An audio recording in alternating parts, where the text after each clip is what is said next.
ذکر حق کے نور سے روشن ہے اس کی صبح و شام، اس کے ہر گوشے میں گونجے حق تعالی کا کلام۔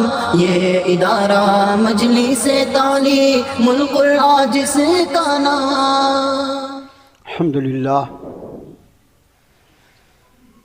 الحمدللہ وکفی وسلام علی عبادہ الذین اصطفی، اما بعد۔ اعوذ باللہ من الشیطان الرجیم، بسم اللہ الرحمن الرحیم۔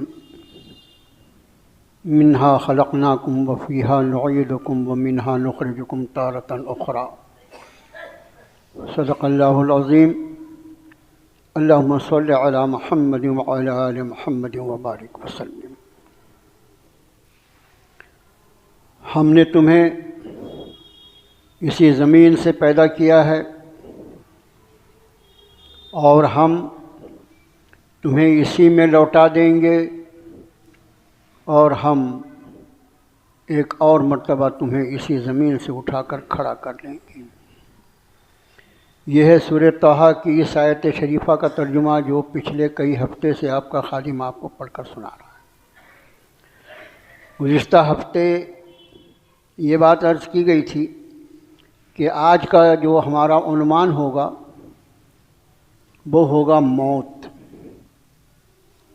فیہا نعیدکم، اسی زمین میں ہم تمہیں لوٹائیں گے۔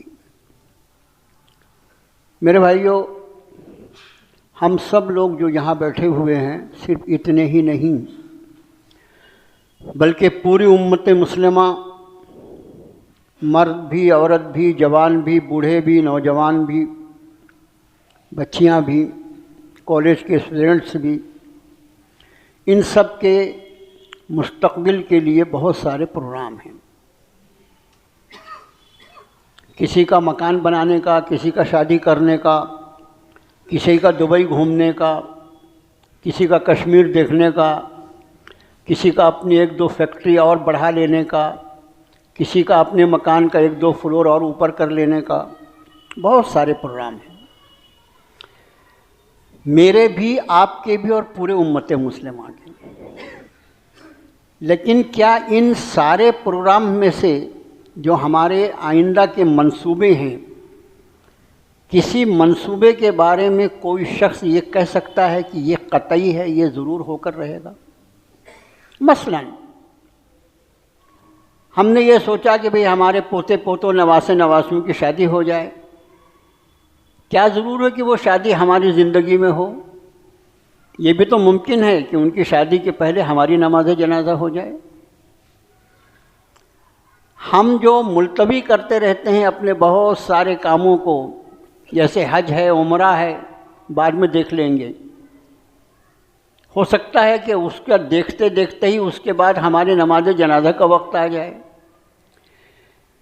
جتنے ہمارے مستقبل کے منصوبے ہیں وہ سارے کے سارے منصوبے غیر قطعی ہیں۔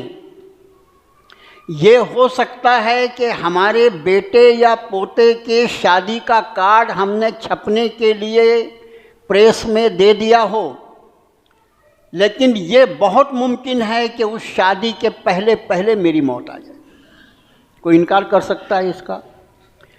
اس کا معنی یہ کہ ہمارے سارے منصوبے جو ہیں وہ مرہون منت ہیں اس بات کے کہ اگر اللہ نے ہمیں موت سے پہلے اس کا موقع دیا تو یہ پورا ہوگا، ورنہ اللہ کا منصوبہ جو ہمارے واپس بلانے کا ہے وہ پورا ہو جائے۔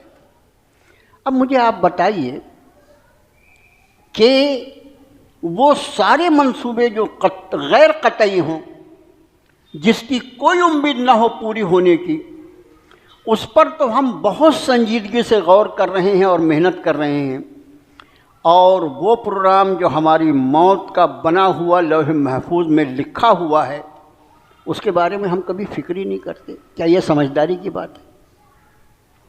دیکھو، آج انشاءاللہ اگر اللہ نے توفیق دیا تو کچھ باتیں موت کے تعلق سے عرض کرنی ہیں۔ اس میں سب سے پہلی بات کہ موت ہے کیا، موت کی حقیقت کیا ہے۔ موت کوئی حادثہ نہیں ہے، موت کوئی ایکسیڈنٹ نہیں ہے، موت اچانک ہو جانے والی کوئی چیز نہیں ہے۔ وہ چاہے بظاہر موت کی شکل یہ ہو کہ اس کا حادثہ ہو گیا، وہ ٹرین میں گر گیا اور فلانا ہوا، کچھ بھی ہم کو دکھائی دیتا ہو، وہ سویا تو سویا رہ گیا، لیکن یہ سب کچھ میں سے کچھ بھی اچانک نہیں ہے، یہ سب کا سب ویل شیڈولڈ ہے، پروگرام طے ہے۔ اور قرآن پاک نے اس کو اس طرح بیان کیا کہ وَمَا كَانَ لِنَفْسٍ أَن تَمُوتَ إِلَّا کتابًا مُؤَجَّلًا وَمَا كَانَ لِنَفْسٍ أَن تَمُوتَ إِلَّا، کوئی نفس اس وقت تک مر نہیں سکتا جب تک کہ وہ وقت نہ آ جائے جو اللہ نے کتاب میں لکھ رکھا ہے۔ وَمَا كَانَ لِنَفْسٍ أَن تَمُوتَ إِلَّا بِإِذْنِ اللَّهِ كِتَابًا مُؤَجَّلًا، اللہ کا جو اذن، جو وقت اللہ نے لکھ رکھا اس کے پہلے کوئی مر نہیں سکتا۔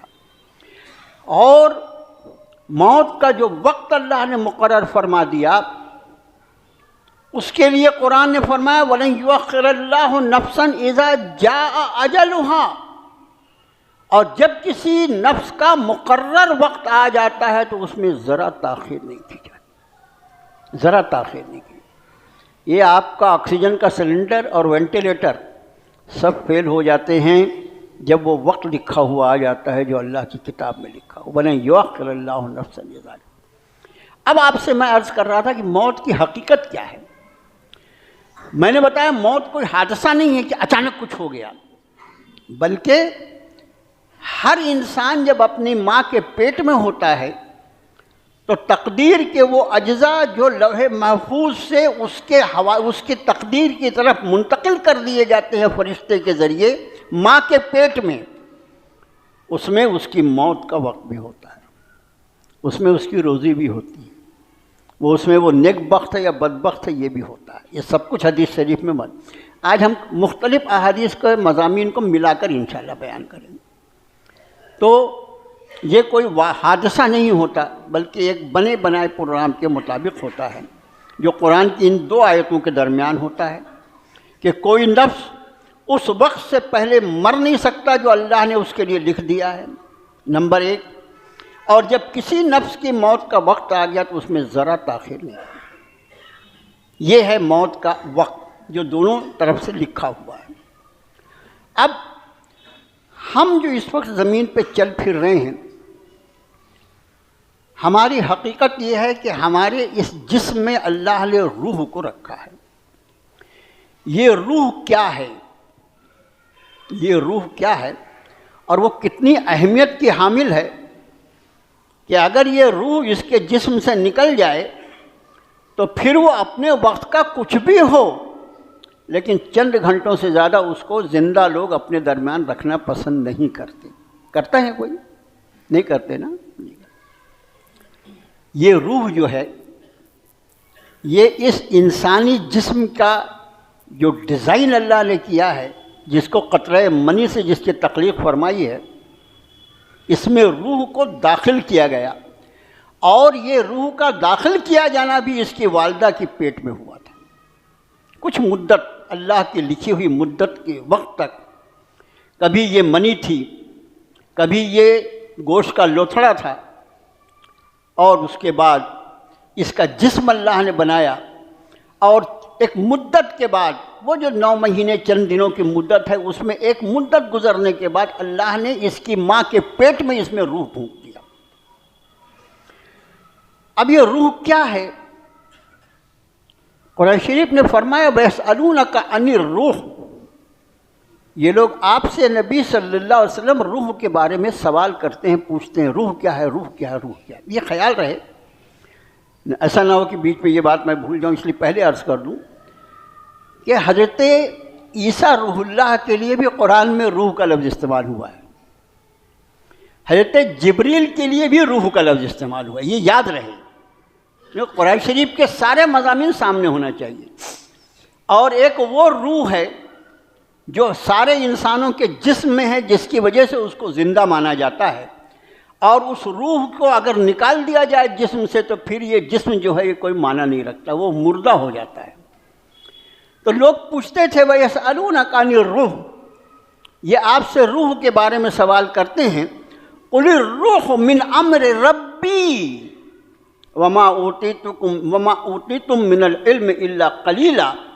آپ یہ فرمائیے نبی صلی اللہ علیہ وسلم، روح میرے رب کا حکم ہے، میرے رب کے حکم میں سے ایک چیز ہے. قُلِ الرُّوحُ مِنْ أَمْرِ رَبِّي، اس کا لفظی ترجمہ دیکھو. آپ فرمائیے نبی صلی اللہ علیہ وسلم، روح میرے رب کے حکم میں سے ہے. من امر ربی، امر یعنی حکم، من یعنی سے. قُلِ الرُّوحُ مِنْ أَمْرِ رَبِّي، آپ یہ فرمائیے نبی صلی اللہ علیہ وسلم، روح میرے رب کے حکم سے ہے. وَمَا أُوتِيتُم مِّنَ الْعِلْمِ إِلَّا قَلِيلًا، اور تمہیں اس کا بہت کم علم دیا گیا ہے. قلیل، بہت تھوڑا علم دیا گیا ہے. 1500 سال پہلے یہ آیت شریفہ نازل ہوئی قرآن کی، وَمَا أُوتِيتُم مِّنَ الْعِلْمِ إِلَّا قَلِيلًا.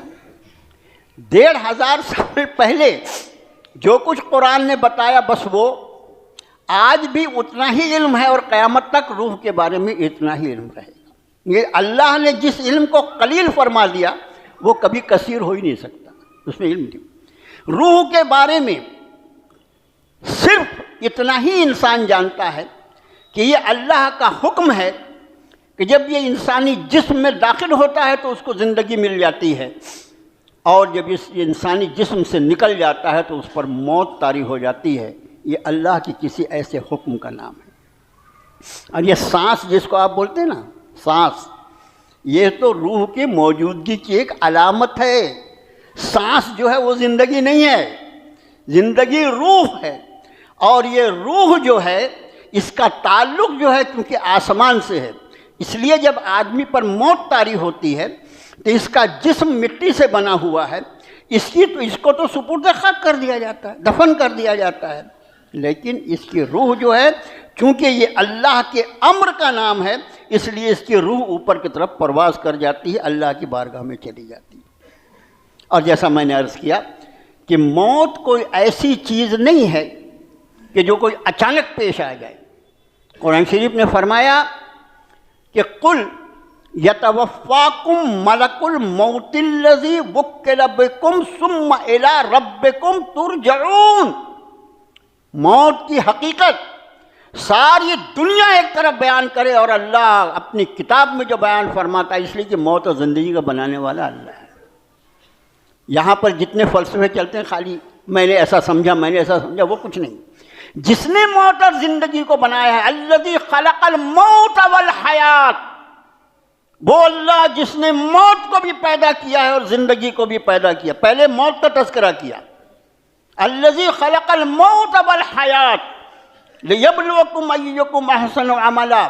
وہ اللہ جس نے موت اور زندگی کو پیدا کیا ہے. جس طرح ہم اللہ کی مخلوق ہیں اسی طرح موت بھی اللہ کی مخلوق ہے اور زندگی بھی اللہ کی مخلوق.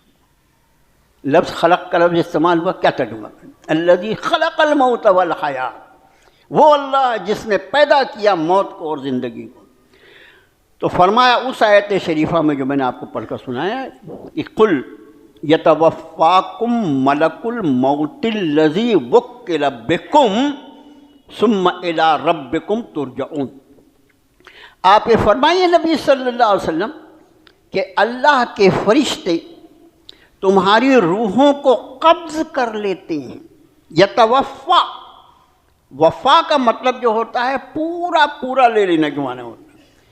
آپ فرمائیے نبی صلی اللہ علیہ وسلم قل یتوفاکم ملک الموت، آپ یہ فرمائیے نبی صلی اللہ علیہ وسلم کہ تمہیں وفات دیتا ہے موت کا فرشتہ، تمہیں اپنے قبضے میں لے لیتا ہے موت کا فرشتہ، اور اس کے بعد تم اپنے رب کی طرف لوٹا دیے جاتے ہو. یہ کوئی حادثہ ہوتا ہے کیا؟ بنے بنائے پروگرام کے مطابق موت کا فرشتہ آتا ہے اور اس کی روح کو اپنے قبضے میں لے کر اس کو اپنے رب کی بارگاہ میں پیش کر دیتا ہے. سارے انسانوں کے ساتھ یہی ہوتا ہے، سارے انسانوں کے ساتھ، وہ چاہے مومن ہو یا کافر ہو.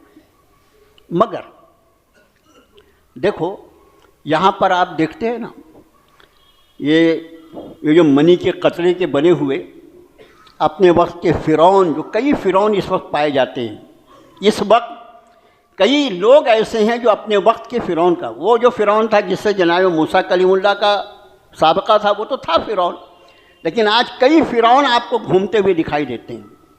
آپ دیکھتے ہیں کہ یہ کہیں آتے جاتے ہیں تو ان کا جو خیر مقدم کیا جاتا ہے اس کو ریڈ کارپیٹ کہا جاتا ہے، قالین بچھایا گیا ہے، عالی جناب کا پیر جو ہے وہ زمین پہ نہ پڑنے پائے، اور وہ ہوائی اڈے پر اتر رہا ہے تو ہوائی اڈے کے جہاں سیڑھی ہے وہاں تک قالین بچھا دو، اور پھر توپوں کی سلامی دی جا رہی ہے، یہ ہے وہ ہے یہ۔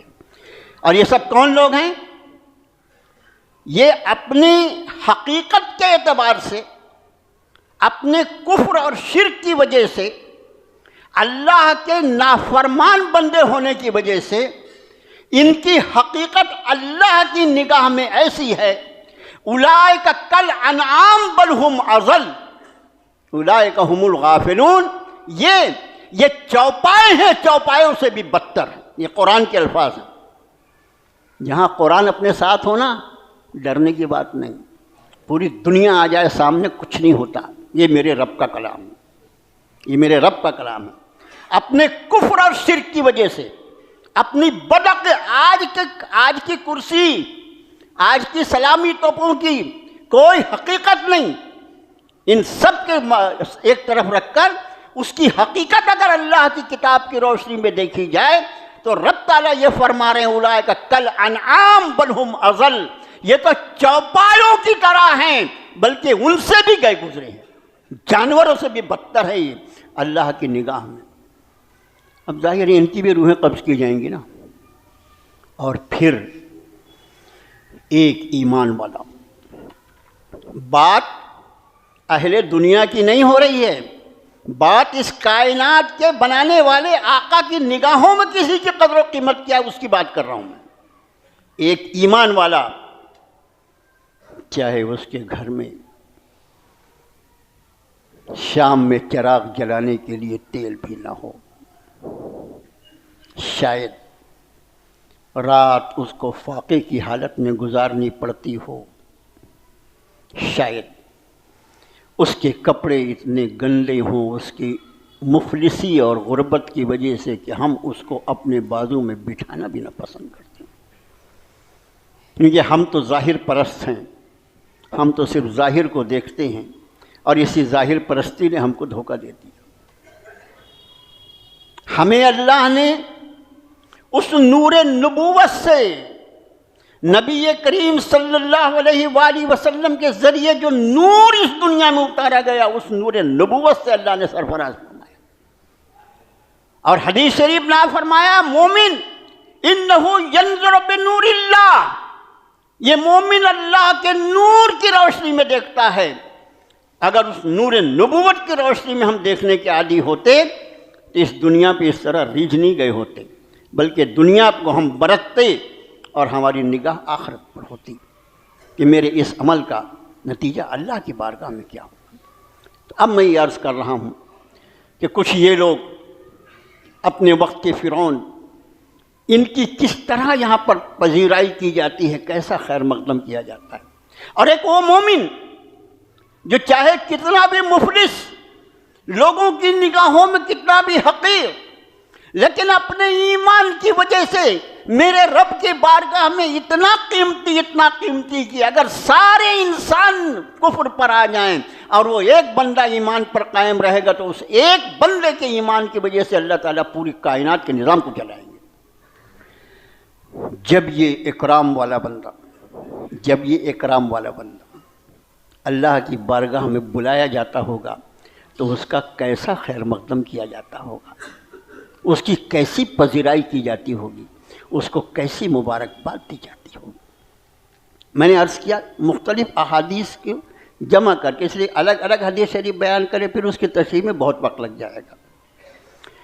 اللہ کے رسول صلی اللہ علیہ وسلم نے فرمایا کہ جب مومن کی روح قبض کرنے کے لیے ملک الموت آتے ہیں، اکیلے نہیں آتے، ملک الموت تو ایک ملک جو ہے یہ واحد کا صیغہ ہے، اور اس کی جمع ہے ملائکہ۔ ملک کہتے ہیں فرشتوں کو، ملک کہتے ہیں بادشاہ کو، وہ عربی زبان ہے، زیر زبر کے فرق سے کہاں کا کہاں جاتا ہے معنی۔ تو ملک الموت جب آتے ہیں ان کے ساتھ فرشتوں کا ایک گروہ ہوتا ہے، کس کی روح کی بات کر رہا ہوں؟ ایمان والے کی روح۔ ایمان والے کی روح نکالنے کے لیے جب رب تعالیٰ کے حکم سے ملک الموت آتے ہیں تو ان کے ساتھ فرشتوں کا ایک پورا سموہ، ایک گروہ ہوتا ہے، ایک جماعت ہوتی ہے۔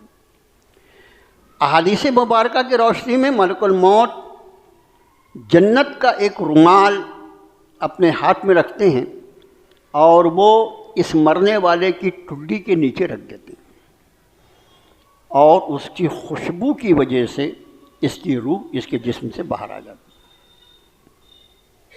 اور وہ سارے فرشتے جو ان کے ساتھ آئے ہیں، یہ سارے کے سارے فرشتے جو ہوتے ہیں اس کو آ کر سلام کرتے ہیں، خود ملک الموت بھی اس کو سلام کرتے ہیں، اور اس کو خوشخبریاں الگ الگ فرشتہ الگ الگ خوشخبریاں دیتا ہے۔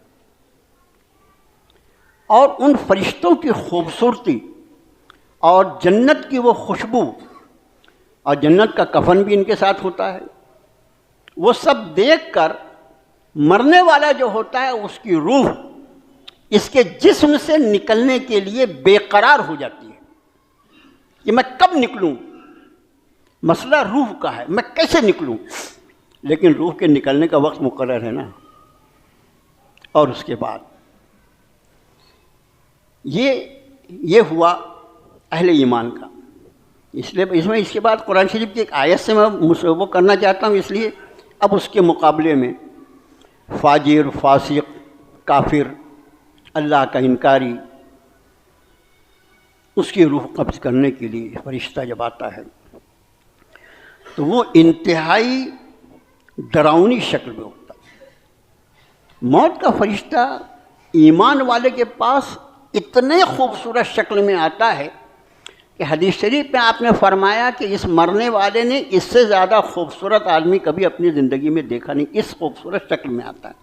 اچھا، اس کو آدمی کی شکل میں آئے گا نا، وہ ہم کو آدمی کی شکل میں دکھائی دیتا ہے،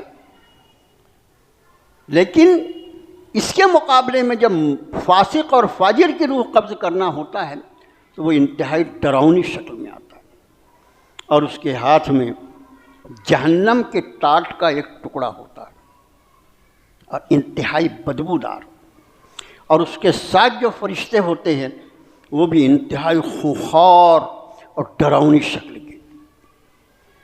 اس فرشتے کے آتے ہی اس کی شکل کو دیکھ کر مومن کی روح اس جنت کی خوشبو اور اس فرشتوں کو دیکھ کر نکلنے کے لیے بے قرار ہو گئی تھی، اور یہ فاجر اور فاسق کی روح جو ہے، یہ کئی احادیث کو جمع کر کے ایک ساتھ میں مضمون بیان کر رہا ہوں، تو اس کی روح جو ہے وہ سمٹ کے جا کر اس کے انگوٹھے میں چھپ جاتی ہے کہ یہ مجھے نکالنے نہ پائے۔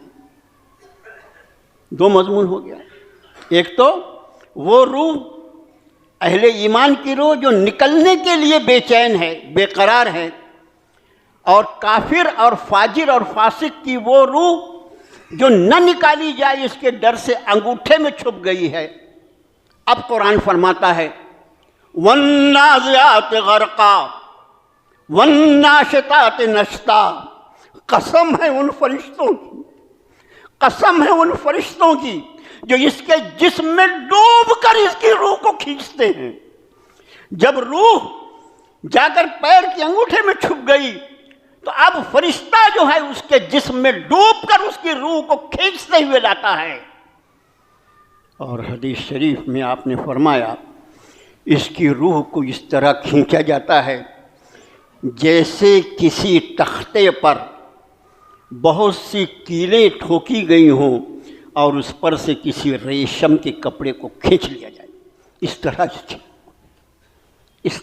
روح نکالا جاتا ہے۔ وَالنَّازِعَاتِ غَرْقًا، قسم ہے ان فرشتوں کی کہ ڈوب کر روح کو، وَالنَّاشِطَاتِ نَشْطًا، اور قسم ہے ان فرشتوں کی جو اس کی روح کو کسی بندھن، آسان بندھن کی طرح کھول دیتے ہیں۔ یہ ہے ایمان والے کی روح، کہ روح نکلنے کے لیے تیار ہے، اور اللہ کے رسول صلی اللہ علیہ وسلم نے مومن کی روح کے نکلنے کی جو کیفیت حدیث شریف میں بیان فرمایا جیسے اس کی روح کے لیے کیا فرمایا، جیسے کسی تختے میں بہت سے کیلیں لگے ہوں اور اس پر سے کسی ریشم کے کپڑے کو کھینچا جائے، کیا ہوگا کپڑے کا حال؟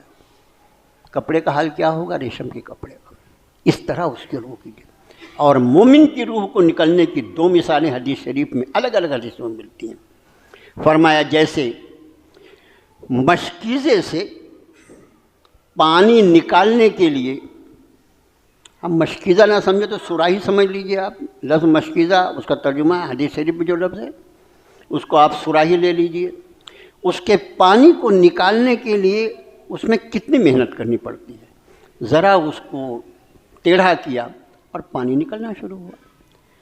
تو آپ فرماتے ہیں مومن کی روح اتنی آسانی سے اس کے جسم سے نکلتی ہے جیسے مشکیزے سے پانی نکلتا ہے، یا جیسے گوندھے ہوئے آٹے میں سے بال کو نکال دیا جائے۔ یہ دونوں مثالیں حدیث شریف میں موجود ہیں۔ گوندھا ہوا آٹا ہے اور اس میں کوئی بال اگر آ گیا ہو، وہ گوندھا ہوئے آٹے سے، سوکھے آٹے سے بال نکالنا مشکل ہوتا ہے، اس لیے اس کو پکڑنے میں دقت ہوتی ہے، لیکن گوندھے آٹے سے بال نکلنا میں خیال کی بال کا سرا آ جائے اور بال سٹ سے نکل جاتا ہے باہر۔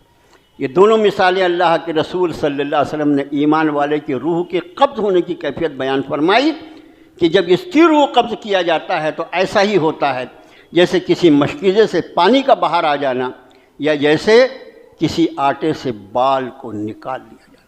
کیوں ہوتا ہے؟ مومن کی روح اتنی آسانی سے کیوں قبض ہوتی ہے؟ دیکھو، ہمیشہ خیال رکھو جو کچھ دکھائی دیتا ہے وہ کچھ اور ہے اور جو حقیقت ہے وہ کچھ اور ہے۔ ہمیشہ اس کا خیال رکھو۔ ہم جو دیکھتے ہیں وہ متاع الغرور ہے، وہ صرف ایک دھوکہ ہے، ایک پردہ ہے جو ہماری آنکھوں پہ پڑا ہوا ہے، اور جو حقیقت ہوتی ہے وہ ہے جسے اللہ نے اپنی کتاب میں بیان کیا اور جناب نبی کریم صلی اللہ علیہ وسلم نے اپنی ارشادات میں بیان کیا۔ مثال کے طور پر شہید ہونے والا شخص، شہید ہونے والا، اس کی کیفیت، ظاہری کیفیت کیا ہوتی ہے؟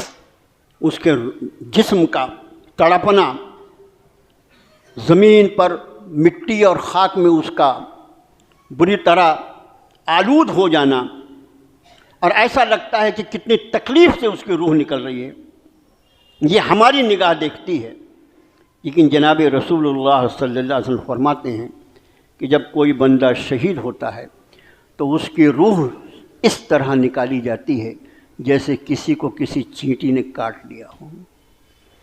ہمیشہ خیال رکھو، یہ دنیا کی زندگی جو ہے وَمَا الْحَيَاةُ الدُّنْيَا إِلَّا مَتَاعُ الْغُرُورِ، یہ دنیا کی زندگی دھوکہ ہے۔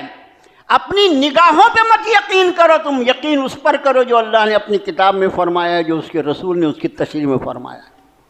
تو آج کا جو مضمون تھا وہ یہ کہ کافر کی روح کتنی تکلیف کے ساتھ کہ فرشتے مرنے والے کے جسم میں ڈوب کر اس کو گھسیٹ کر نکالیں، جیسے ریشم کے کپڑے کو کیلوں والے تختے پر سے کھینچا جائے، اور ایمان والے کی روح اس طرح جیسے مشکیزے سے پانی نکلتا ہو یا جیسے گیلے آٹے سے بال نکل جاتا ہو۔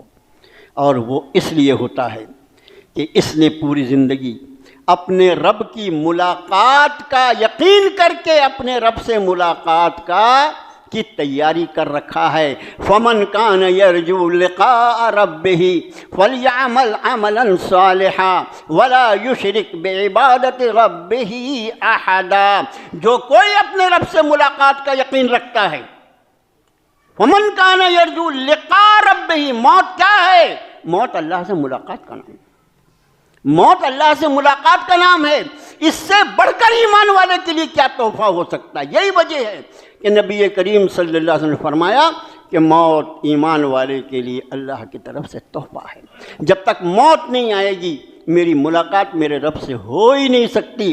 اسی لیے ایک بہت مشہور مقولہ ہے عربی زبان کا، الموت جسر لوصل الحبیب، موت جو ہے اصل میں اپنے محبوب یعنی اللہ سے ملاقات کا ذریعہ۔ بس آج اتنا ہی، انشاءاللہ باقی اگلی نشست میں جب بھی موقع ہوگا۔ میرے بھائیوں، مرنے سے پہلے مرنے کی تیاری کرو، یہ ہے عقل مندی اور سمجھداری۔ اللہ سے دعا ہے اللہ تعالیٰ کہنے والے اور سننے والوں کو سب کو عمل کی توفیق عطا فرمائے. وصلی اللہ تعالیٰ علی خیر خلق.